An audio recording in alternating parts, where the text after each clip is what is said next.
Hello and welcome to Marketing and Margaritas. Today's episode is one of our soundbite episodes where we talk to you about FAQs, little thinky pieces, and just stuff we want to share with you.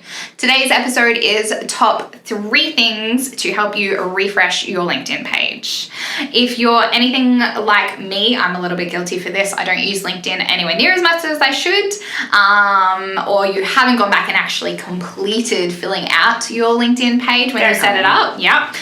This is for you. Yeah. You're not alone there, by the way. There are a lot of people who create an account, put their photo up, and then didn't go back and actually do their profile because they don't know what to write, they don't know what to do, all that type of thing. Or even they just forget they have a profile and then they're like, oh my God. Yeah. I started this job. Oh, it's been 10 years. I should probably update this. So there's just a few things that you can do that don't take too long to give it a refresh so you don't have to do a whole new kind of profile. You can do that, but these are just sort of 3 little things that you can tweak to just freshen it up a little bit. All right. So first off the bat is job history. So your job history only has to be what you actually need in there. So you don't need to have that you're a checkout chick at Kmart back in the day. P.S. It was amazing. But, just have the job history that's relevant to your actual position now and make sure that includes your latest job as well. Yeah. So a friend of mine recently changed jobs and came up with his work anniversary at his old one. Oh. So I screenshotted it to him. I'm like, oh, you're still there, are you? You didn't tell us this. So yes, it is important to make sure that you've got your most current position on there, because even if you're not using LinkedIn, P.S. other people are using LinkedIn and they will see it. So keeping that information up to date is important. Linking your company pages where you can as well. So when you start typing in the company name when you're adding a job, it'll come up with a list of potential company pages that are on LinkedIn. Yep. So if the company doesn't have a LinkedIn page, come up. Exactly. So, but linking it to it is just a nice way to kind of neaten up your profile, puts logos on there, and it connects you to that page as well. So it's a good thing to do. And then lastly, as well, is that if you really want to go all out, is to put even just a line or 2 for each of those job histories about something that you learned while you were there, or a career milestone, or an accolade, an award, a learning curve, just something that you got out of that job as well, to give it a bit of context. You might not want to go back there. It's definitely a step forward where you've gone, but you were there for a reason. You would have got something out of it. 100%. So, even if it's just this is where I learned, about having tough conversations and the importance of teamwork. Yeah. You know what I mean? You wouldn't write like that, but it is, those are kind of things you can put in there.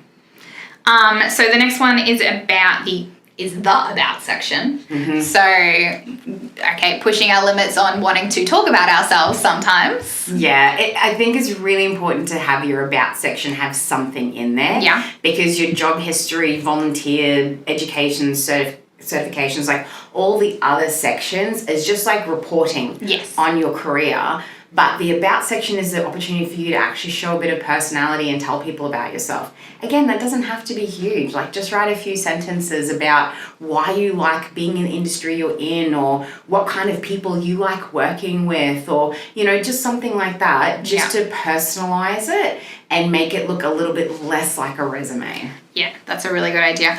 We admittedly cheated a little bit, so this is something we could help you with, but we struggle writing about ourselves. We can write to the cows come home about our clients and what they do, but sometimes the hardest thing is writing about yourself. So we have used each other in our comms skills and written some of our about sections in the office. I wrote mine. You wrote yours. Yeah, I was enjoying this because I'm I know where you're going with this now, and actually, so mine used to be written by a copywriter friend of mine. Yeah. And then I actually, at 2:00 in the morning one time, I was just this is what I'm going to write on my LinkedIn. And I wrote it all out. Yeah. And then I refreshed my profile. So my whole profile has been written by me.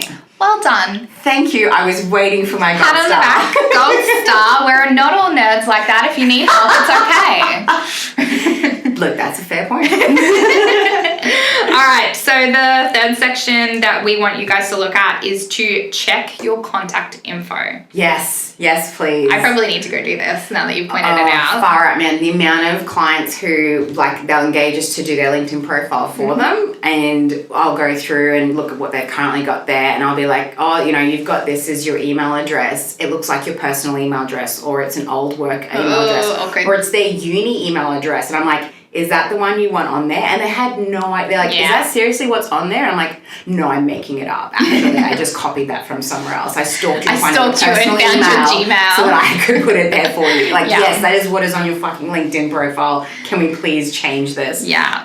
So yes, making sure that the primary contact information is correct. Yeah. Simple little refresh, but kind of crucial. Pretty important. All right, so that's the 3 points. We do have a bonus one because we like to give you a little bit more than you expect. Your headshot. Oh my gosh. Make it a headshot. Yes. So Jade's written quite a lot of capitals on our notes here.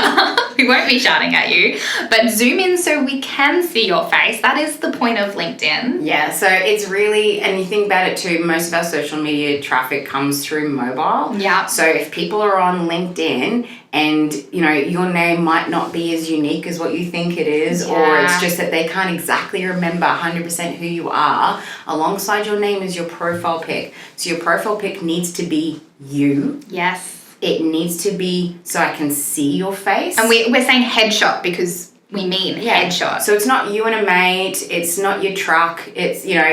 Unless you're a sunglasses model, like no sunnies, like we want to see who you are. Yeah, 100%. So, and you know, again too, like I know that we all enjoy looking at older photos of ourselves and how skinny and fresh we looked back in the day. This is not a glamour shoot. It needs to look like you, as in I can recognize you. At a networking function. Yeah, I mean, you know this so well too, Lani, but like real estate agents are really bad for this, man. Like I remember like going to a real estate agent one time and then actually meeting them in person, and I literally did not recognize them. Oh. It was a different person, but it was just like a 30-year-old headshot sort of thing. Yeah. So yes, headshots are important. You don't have to do it like every 2 years or anything, but have something current. Yeah, pretty much.